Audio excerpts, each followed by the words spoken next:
వరలక్ష్మి వంటింట్లో ఈరోజు విశేషాలు మా నేపాల్ ప్రయాణం గురించి. పోఖ్రా నుంచి బయలుదేరాము. పోఖ్రా నుంచి బయలుదేరినప్పుడు మనోకామన, కాఠ్మండు, జనక్పూర్ని చూసుకుంటూ వస్తున్నాము. పోఖ్రా నుంచి బయలుదేరంగానే మాకు దూరంగా అలా హిమాలయాలు చూడండి ఎంత చక్కగా కనిపిస్తున్నాయో. అవి చూసుకుంటూ అలా బస్సులో కళ్ళు మూసుకుంటే ఒక 2:30 గంటల తర్వాత ఈ అమ్మవారి దేవి మనోకామన దేవికి దగ్గరకు వచ్చాము. అక్కడ నుంచి కేబుల్ కార్ ద్వారా పైకి వెళ్ళాల్సి ఉంటుంది. కేబుల్ కార్కి ఇండియన్ రూపీస్లో ₹670 సుమారు ఖర్చు పెట్టాల్సి ఉంటుంది. ఇక్కడ ₹500 నోట్లు తీసుకోరు, ఒక ₹100 నోట్లు మాత్రమే తీసుకుంటారు. ఇది గమనించాలి. ఇలా కేబుల్ కార్ ఎక్కాము. కేబుల్ కార్ నుంచి కిందకు చూస్తుంటే మనోహరంగా ఉంటుంది ఆ దృశ్యం అంతా. చూడండి, కొండలు, లోయలు, జలపాతాలు, అలానే దారులు, అలానే నది, ఇలా అన్నిటినీ చక్కగా చూడవచ్చు. అదో రకమైన మానసిక ఉల్లాసం అది చూస్తున్న కొంది. ఈ కేబుల్ కారులో ప్రయాణం చేసిన తర్వాత చివరికి అక్కడికి అమ్మవారి దర్శనానికని అక్కడ దిగి నడుచుకుంటూ వెళ్తుంటే మార్గ మధ్యంలో మొత్తం కూడా అనేక వ్యాపార సముదాయాలు, వాళ్ళ అమ్మవారికి ఏమేమి ఇవ్వచ్చో ఆ మొక్కులు అనేవి అక్కడ స్పష్టంగా తెలుస్తూ ఉంటుంది. కొంతమంది కోళ్ళను తీసుకెళ్తారు, మేకలు కూడా ఉన్నవి, అలానే ధాన్యాలు, ఇవన్నీ కూడా అమ్మవారికి సమర్పించుకుంటూ ఉంటారు. ఈ అమ్మవారి దేవాలయం ఎంత అద్భుతంగా ఉందంటే అబ్బో, చూడటానికి కళ్ళు చాలవేమో అన్నంత చాలా బాగుంది. ఆ పక్కనే అతి పురాతనమైన వృక్షం, పాత బిల్డింగ్స్ అన్నీ చాలా బాగుంది. అక్కడికి వెళ్ళిన తర్వాత అదో రకమైన ఒక భక్తి భావంతో మనం వేరే లోకంలోకి వెళ్ళినంత ఫీలింగ్ కలుగుతుంది. అలా చూసుకుంటూ ఇదిగోండి, చాలా పురాతనమైన వృక్షం, అలానే అన్ని ఏర్పాట్లు చక్కగా ఉన్నాయి. అక్కడ అమ్మవారి గుడి చాలా చిన్నదైనప్పటికీ భక్తి మాత్రం చాలా ఎక్కువగా ఉంటుంది. మనకి చూడంగానే మనలో ఆ భక్తి భావం చాలా పెరుగుతుంది. అమ్మవారి దర్శనం చేసుకొని బయటకు వచ్చి మళ్ళీ కేబుల్ కార్ ఎక్కి కాఠ్మండు బయలుదేరాము. కాఠ్మండులో మొట్టమొదటగా అమ్మవారి శక్తిపీఠాల్లో ఒకటైన 108 శక్తిపీఠాల్లో ఒకటైన అమ్మవారి దేవాలయానికి వెళ్ళాము. వెళ్ళే దారిలో మేము ఆ పశుపతినాథ్ దేవాలయానికి దగ్గరలోనే బస చేశాము. వెళ్తుంటే మార్గ మధ్యంలో ఇలా అమ్మవారి దేవాలయానికి వెళ్ళే ముందు చక్కగా ఉంది. ఇది ప్రధాన ద్వారం. 108 శక్తిపీఠాల్లో ఇదొకటి. చాలా పవిత్రంగా ఉంది, చాలా జాగ్రత్తగా కాపాడుతున్నారు. ఎంత బాగుందంటే లోపలికి వెళ్ళిన తర్వాత ఇదిగోండి ఇలా రెనోవేషను. అమ్మవారిని మాత్రం ఫోటో తీయనివ్వరు. చక్కగా చాలా మన ఇష్టం వచ్చినంతసేపు అమ్మవారి గుడిలో దర్శనం చేసుకోవచ్చు. అయిపోయిన తర్వాత ఇలా బయలుదేరి నడుచుకుంటూ పశుపతినాథ దేవాలయానికి వెళ్ళాము. దగ్గరలోనే ఉంటుంది, కాస్తే నడక మార్గం కొద్దిగా మెట్లు ద్వారా వెళ్ళాలి. కొంచెం ఎత్తెక్కే పని లేదు, కానీ కొంచెం దూరంగా అనిపిస్తుంది. ఇలా నడుచుకుంటూ మధ్యలో దేవాలయాన్ని చూసుకుంటూ ఇదిగోండి పశుపతినాథ దేవాలయానికి దగ్గరకు వచ్చేసాము. ఇక్కడే చిన్న నదిగా పిలువబడే చిన్న కాలువ ఉంటుంది. అక్కడే శవదహనాలు జరుగుతూ ఉంటాయి. అది చూస్తూ ముందుకు సాగాము. కొంచెం ముందుకు వెళ్ళిన తర్వాత పెద్ద విశాలమైన ప్రాంగణం. ఆ ప్రాంగణానికి వెనుక వైపు పశుపతినాథ దేవాలయం ఇదేనండి. అబ్బా, ఎంత బాగుందంటే అబ్బో, చాలా చాలా బాగుంది. లోపలికి కెమెరాలు అసలు తీసుకెళ్ళచ్చు, కానీ ఓపెన్ చేయనివ్వరు, చాలా స్ట్రిక్ట్గా ఉంటారు. ఆ తర్వాత లోకల్ ట్రిప్ అని చెప్పి వెళ్ళాము. దాంట్లో ఒక వ్యాపార సముదాయానికి తీసుకెళ్ళారు మొదట. అది మాకంత నచ్చలేదు. తర్వాత పురాతనమైన శివాలయము, ఇక్కడ రెనోవేషన్ జరుగుతూ ఉంది.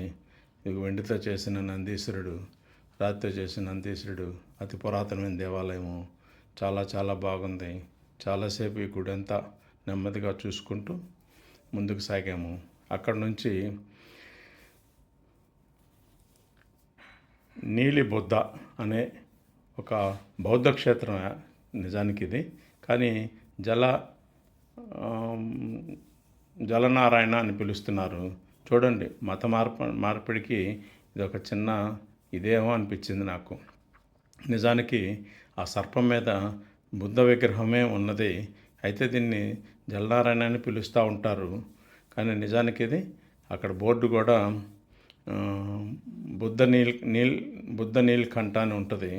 అంటే తేలియాడే బుద్ధుడి విగ్రహం అని. చాలా బాగుంది. చూసినంతసేపు చాలా ఆశ్చర్యం. కాకపోతే నీళ్లు శుభ్రంగా లేవు. అయినా సరే అక్కడ మన పద్ధతుల్లో పూజ అంతా జరుగుతూ ఉంది. కాబట్టి చివరికి ఇది జలనారాయణ క్షేత్రంగా మారుతుంది. అక్కడ నుంచి స్వయంభూతినాథ్, అంటే ఇది కూడా బౌద్ధరామమే కానీ స్వయంభూతినాథ్ అంటూ పిలుస్తారు. అక్కడికి వెళ్ళాము. ఆ బౌద్ధ సంప్రదాయం అంతా కూడా ఇక్కడ ప్రతిబింబిస్తూ ఉంది.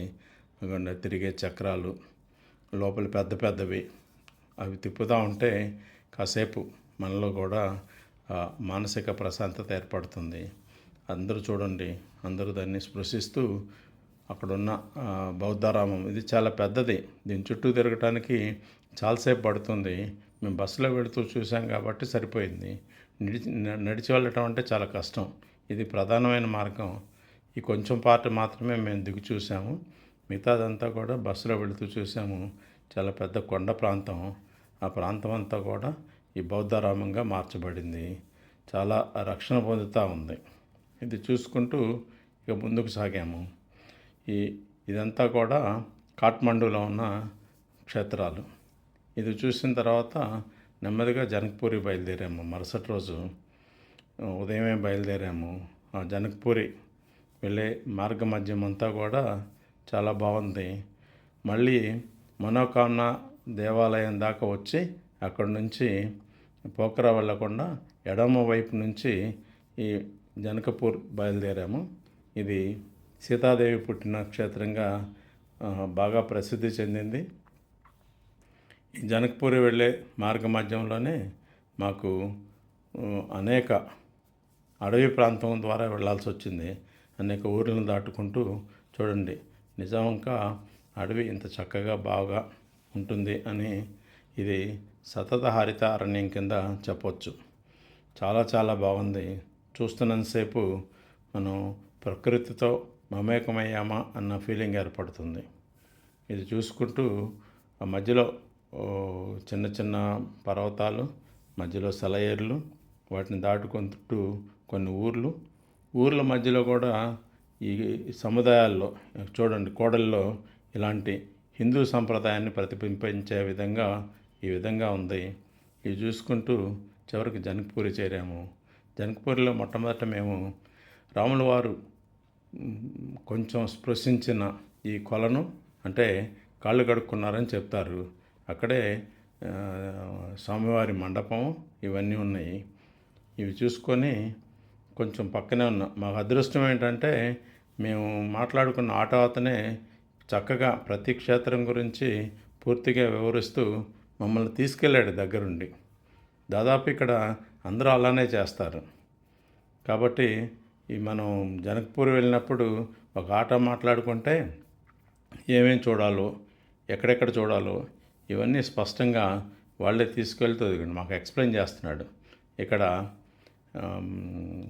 రాముల వారు సీతాదేవి ప్రదక్షిణ చేసిన హోమగుండం, ఈ హోమగుండం చుట్టూ అప్పట్లో అంటే ఎప్పుడో త్రేతాయుగంలో జరిగిన సంఘటనకి ఇది ఆనవాళ్ళు అన్నమాట. ఇక్కడే జనక మహారాజు కొలువున్న ప్యాలెస్ అని, అవి పడిపోతే మళ్ళీ పునర్నిర్మాణం జరిగిందని ఇవన్నీ మాకు ఎక్స్ప్లెయిన్ చేశాడు. ఇవి చూసుకుంటూ అక్కడే ఆ రోజు స్పెషల్ ఏంటంటే ఒక దేవుడి యొక్క జయంతి. ఆ జయంతి సందర్భంగా ఆ ఊర్లోని ప్రజలంతా కూడా, ముఖ్యంగా ఆడవాళ్ళు, అలా వాళ్ళు సాంప్రదాయపరంగా ఆ నీటిలో కోనేరుల్లో వాళ్ళు పూజలు చేయటం లాంటివి చాలా చాలా చాలా నచ్చింది నాకైతే. ఇది చూసుకుంటూ ముందుకు వెళ్ళాము. అక్కడే ఇంకొక మందిరము. ఆ మందిరాన్ని చూసిన తర్వాత అంతా కూడా రామమయమే. ఆ ఊరంతా కూడా రామమయమే. రాముడికి సంబంధించిన విషయాలు. అలానే జనక మహారాజు అయినప్పటికీ రామక్షేత్రంగా బాగా పేరు. కోడలు చూడండి ఎలా ఉందో, ఎలా నిర్మించబడిందో. ఇక్కడ మరొక రామాలయము. ఆ రామాలయం యొక్క విశిష్టతను తెలియజేస్తూ అక్కడ ఉన్న వాళ్ళు అంతా చాలా బాగుంది. ఇది చూసుకుంటూ జనక మహారాజు పరిపాలించిన ఆ భవనానికి వెళ్ళామండి. ఇది మరొక రామాలయము, పక్కన ఆంజనేయ స్వామి, చాలా బాగుంది. జనక మహారాజు ప్యాలెస్ అయితే ఇదిగోండి, చాలా పూజారి గారిని చూడొచ్చు, ఎంత వృద్ధులో. ఎప్పుడు కూడా మనసాక్షి అంతా కూడా దేవుడి మీదే ఉంటుంది. మనసా వాచ కర్మన వాళ్ళు దేవుణ్ణి ఆరాధిస్తూ ఉంటారు. ఇలా చూసుకుంటూ మరొక ఆంజనేయ స్వామి టెంపుల్కి వెళ్ళాము.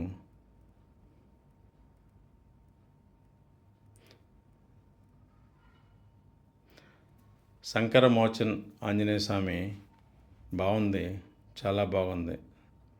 సంకటమోచన్ ఆంజనేయ స్వామి దేవాలయము ఎంత బాగుందంటే ఆంజనేయ స్వామి మనని దీవిస్తున్నాడా అన్నంత బాగుంది. అక్కడ నుంచి ఇది జనక మహారాజు పరిపాలనా భవనం అండి. చాలా పెద్దది, విశాలంగా ఉంది. దాని ముందు భాగం ఇలా ఉంటుంది. లోపలికి వెళితే జనక మహారాజు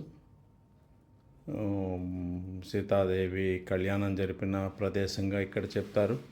దీనికి సంబంధించిన చిన్న మ్యూజియం కూడా ఉంటుంది. మ్యూజియంకి 10 రూపాయలు ఇచ్చి పై మెట్లెక్కి చూసి రావచ్చు.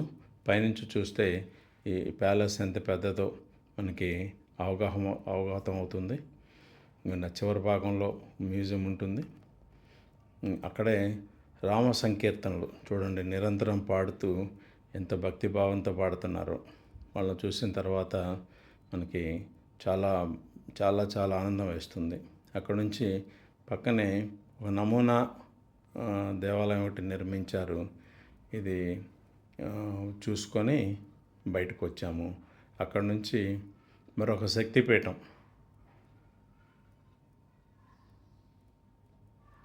శక్తిపీఠానికి వచ్చాము. ఇది కూడా అమ్మవారి శక్తిపీఠమే, చాలా బాగుంది.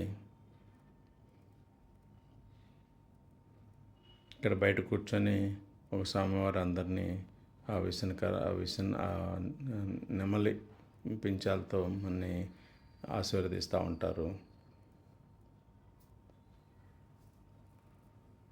ఇక్కడ అమ్మవారి శక్తిపీఠాన్ని దర్శించుకొని అక్కడ నుంచి దాంట్లో ఉన్న రాముల వారి విగ్రహాలని వాటన్నిటినీ మనస వాచా కర్మన భక్తితో నమస్కరించుకొని ఇలా బయటకు వచ్చామండి.